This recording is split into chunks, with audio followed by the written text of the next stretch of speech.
Hi guys, and welcome to my first ever YouTube video. My name is Jariela Valverde Vindas and I am a Costa Rican revert. Alright, so today's video, as you can see from the title, I'm basically going to be talking about my journey into Islam, and the purpose behind this video is to help other people going through a similar process or a similar journey. So let's get straight into it. Alright, so I was first introduced to Islam when I was a freshman in high school in my world's religion class. We were talking, in my world history class, we were learning about different religions, and we learned a little bit about Islam. And before that, I knew absolutely nothing about it. I couldn't tell you anything about the religion. So yeah, fast forward to the end of the year. I met my friend Salsabil, and I made some other Muslim friends throughout the year. But Salsabil took me to the mosque. I'm not sure, I can't remember why, but I may have asked her to take me. I really enjoy learning about cultures, and religion tends to be a big part of people's cultures. But anyways, so we went to the mosque and I kept going. I would go to like Friday prayers, and during Ramadan I went and I fasted and everything. But my intentions weren't in the right place, and I was using Islam to kind of in hopes that it would solve my problems and issues that I was going through at the moment. So after a few months, I just dropped it completely. And fast forward 4 years, and during these 4 years, well, a little background info, my entire life I've suffered with really severe anxiety, and for the past couple years I had been battling with depression as well.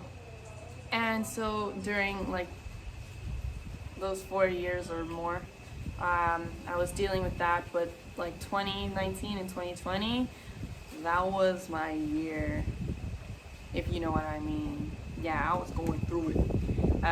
I had felt for the longest like I was so lost. I couldn't set goals for myself because of my anxiety, and because every time I did, like after a month, I would change completely. I felt like so pointless. I had no idea what I was going to do with my life, and I was giving up, or I had gave up at that point, to be honest.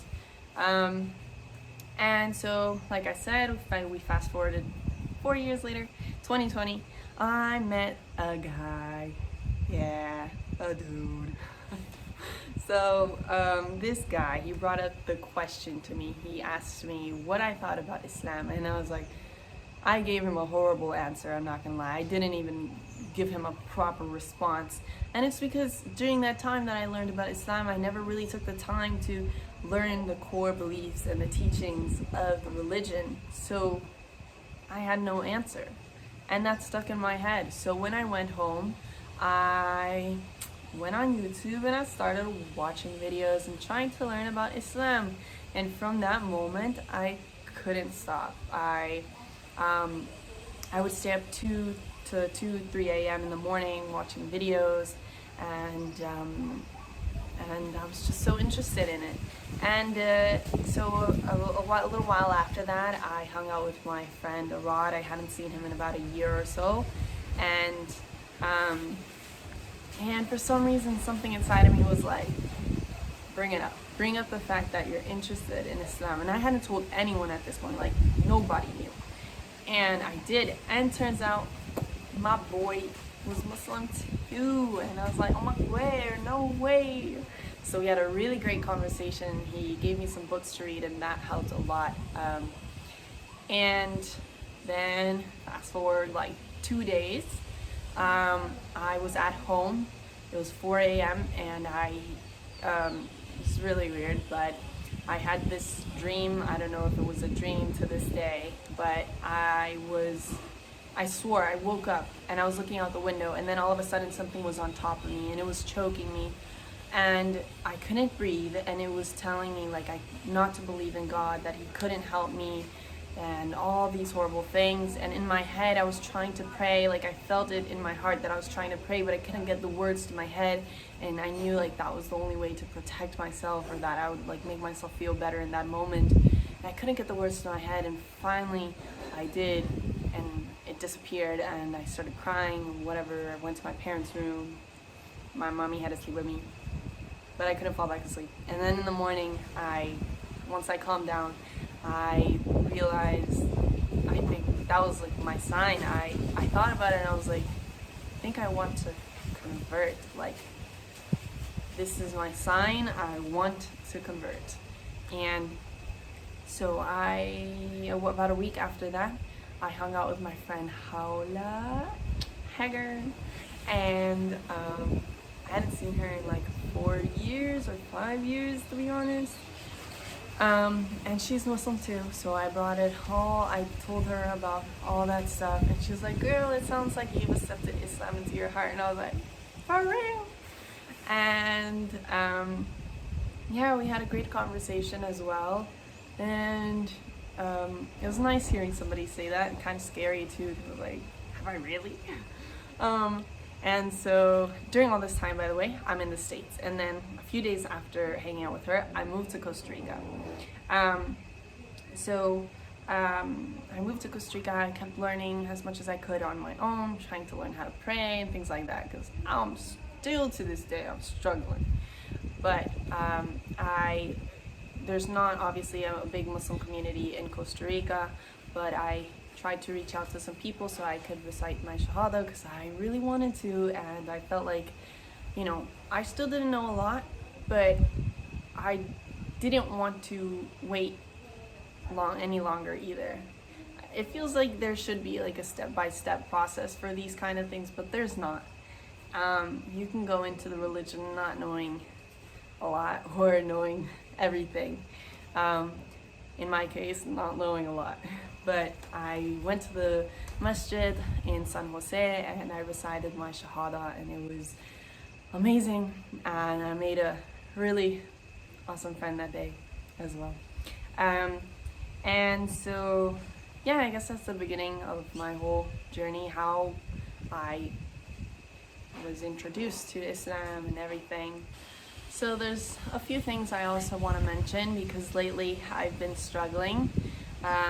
I struggle with the fact that I'm a bit of a perfectionist, so I feel like if I'm not gonna be a perfect Muslim girl, then I just shouldn't be Muslim at all, and that's not the case at all. Everyone makes mistakes, everyone fails. If you feel the need to take a step back, that's absolutely fine.